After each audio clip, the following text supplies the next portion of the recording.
Avant de plonger dans cette histoire incroyable, pensez à vous abonner à la chaîne et à activer la cloche. Ici, chaque récit a quelque chose à dire, et vous ne voudrez pas en manquer un seul. Monsieur, puis-je réveiller votre fille morte? Murmure d'une sans-abri. Le ciel était d'un gris plombé, comme si lui-même voulait pleurer. Une pluie fine, presque invisible, tombait en silence, déposant sur les pierres tombales des perles glacées. Le cimetière de Green Hill semblait figé dans le temps, enveloppé d'un voile de tristesse et de recueillement. Aucun vent ne soufflait, aucun bruit ne venait troubler la lourde atmosphère. Seul, au loin, le cri rauque d'un corbeau déchirait l'air, ajoutant à la mélancolie ce souffle funèbre qui accompagne les adieux. Au bord d'une tombe fraîchement creusée, Richard Holloway demeurait immobile. Son regard, vide et perdu, fixait le sol devant lui. Sa main crispée tenait maladroitement un bouquet de lys blanc, comme une tentative désespérée d'apporter un peu de pureté dans cet instant d'ombre. Il portait un costume noir impeccable, reflet austère d'un homme d'affaires habitué à contrôler son univers, mais là, face à cette absence, même son armure semblait se fissurer. À ses pieds, reposait un petit cercueil blanc, délicatement orné de motifs gravés. C'était celui d'Emily, sa fille unique. 6 années de vie, de sourires, de rêves suspendus. 6 années qui s'étaient évaporées en un souffle, fauchées par une leucémie impitoyable. Moins d'1 an avait suffi pour que la maladie la consume, tandis que lui, malgré sa fortune colossale, avait été impuissant. Les invités, un par un, murmuraient à voix basse, posant des regards lourds de compassion, mais à bonne distance. Tous savaient que rien de ce qu'ils pourraient dire ne pourrait combler ce vide immense. Tous savaient que l'argent ne pouvait pas acheter le retour d'un enfant perdu. Et personne n'osait franchir cette invisible barrière de douleur qui entourait Richard. Les lèvres du magnate restaient scellées, ses yeux fixant toujours ce petit cercueil. Pas une larme ne coulait, pas un sanglot ne s'échappait. C'était comme si son cœur, trop brisé, avait décidé de se taire lui aussi. Puis, dans ce silence sacré, fragile et presque irréel, une voix s'éleva. Une voix frêle, hésitante, comme un souffle porté par le vent. Une voix venue d'ailleurs. Monsieur, puis-je réveiller votre fille morte? Tous les regards se tournèrent vers la source de cette question, suspendue dans l'air comme une incantation. À quelques mètres, debout sur la terre humide, une jeune fille se tenait droite malgré ses haillons. Ses vêtements sales et trop grands pour elle pendaient sur son corps maigre, témoin d'une vie difficile et errante.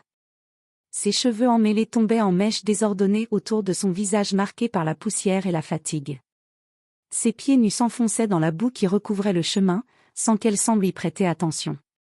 Son regard, cependant, brillait d'une lueur intense, presque surnaturelle. Une détermination douce mais farouche, comme celle de ceux qui ont connu la douleur mais refusent de s'y laisser enfermer. Elle s'appelait Hope.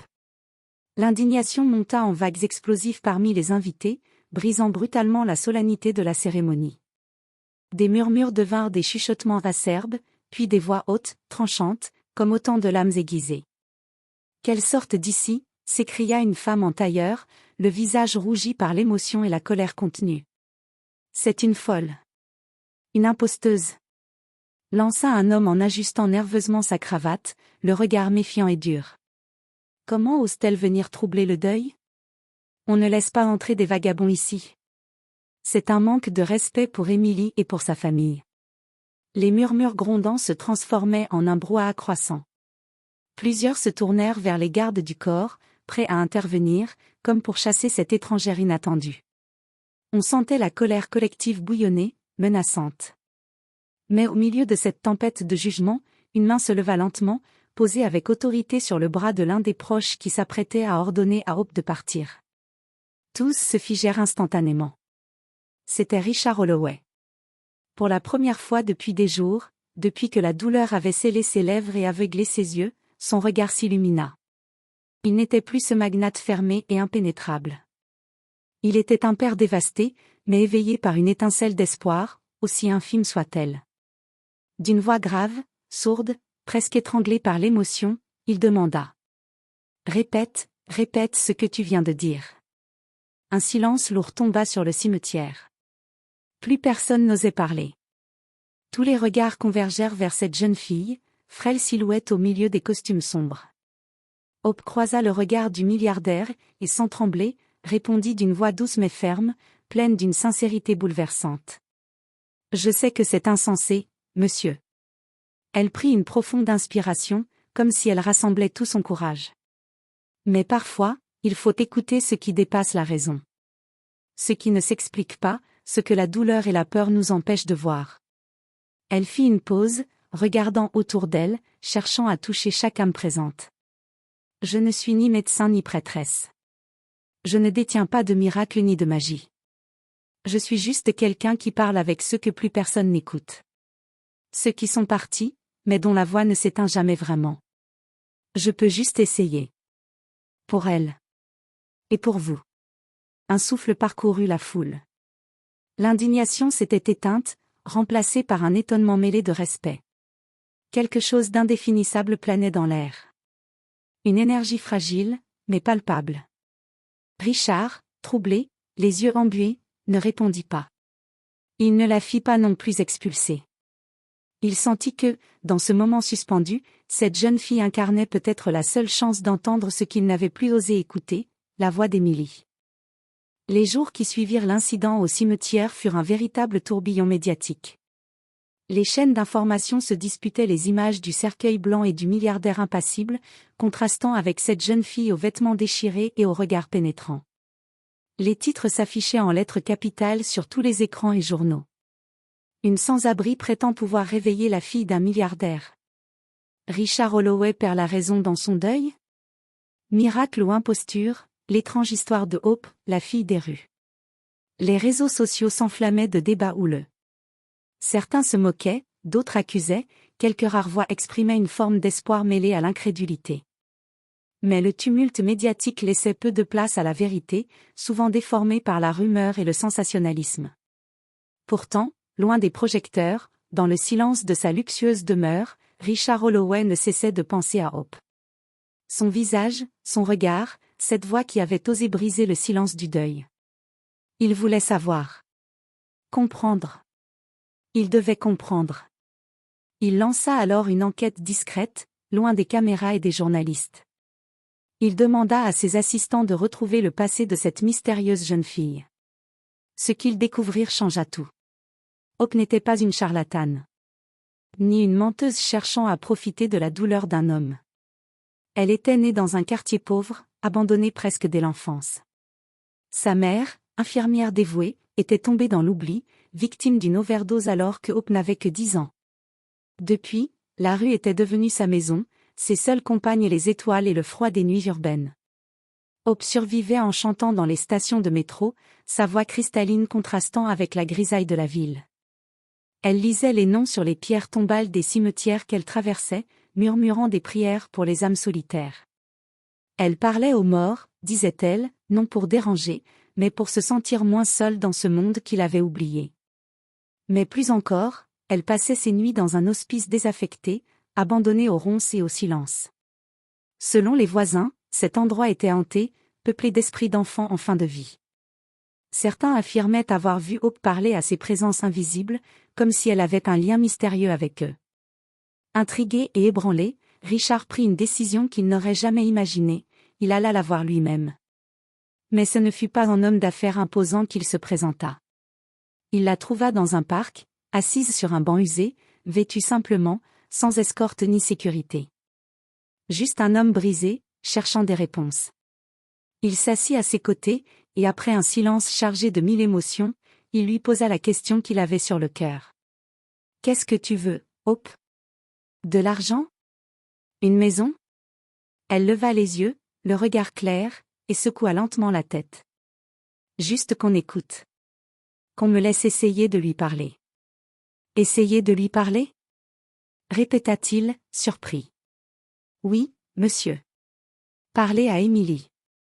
Pour qu'elle sache qu'elle n'est pas seule. Que sa voix compte encore, même si personne ne l'entend. » Ce simple échange marqua le début d'un chemin inattendu, où l'espoir et la douleur se mêlaient dans un fragile équilibre. Une semaine plus tard, dans la grande demeure silencieuse de Richard Holloway, une porte qui n'avait pas été ouverte depuis des mois s'ouvrit doucement. C'était la chambre d'Émilie. Une pièce figée dans le temps, comme un sanctuaire où la mémoire refusait de s'effacer. Les murs, peints d'un bleu tendre, portaient encore les traces des dessins d'enfants, des soleils rieurs, des arbres multicolores, des étoiles filantes. Les peluches trônaient sur le lit, posées avec soin, comme si la petite fille allait revenir d'un instant à l'autre. Les vêtements soigneusement pliés sur la commode, attendant un retour qui ne viendrait jamais. Hope entra seule, ses pas feutrés sur le tapis épais. Elle ne parlait pas, ne faisait aucun bruit. Il y avait dans sa démarche une sorte de respect profond, presque sacré, comme si elle pénétrait dans un lieu que la douleur avait sanctuarisé. Elle s'assit au bord du lit, croisa les mains sur ses genoux et ferma les yeux. Un silence lourd s'installa, presque palpable, suspendu entre les murs. Puis, d'une voix douce, mais claire, elle se mit à parler. Non pas à Richard, resté discrètement dans le couloir, mais à Émilie. À cet enfant qui n'était plus là, mais dont la présence emplissait encore chaque recoin. Elle parla pendant des heures. Elle raconta ce que c'était que d'avoir froid quand la nuit s'abat sur les rues sombres, sans autre refuge qu'un carton ou un banc de métro. Elle décrivit la peur glacée de la solitude, la morsure du vent et la faim qui creuse le ventre.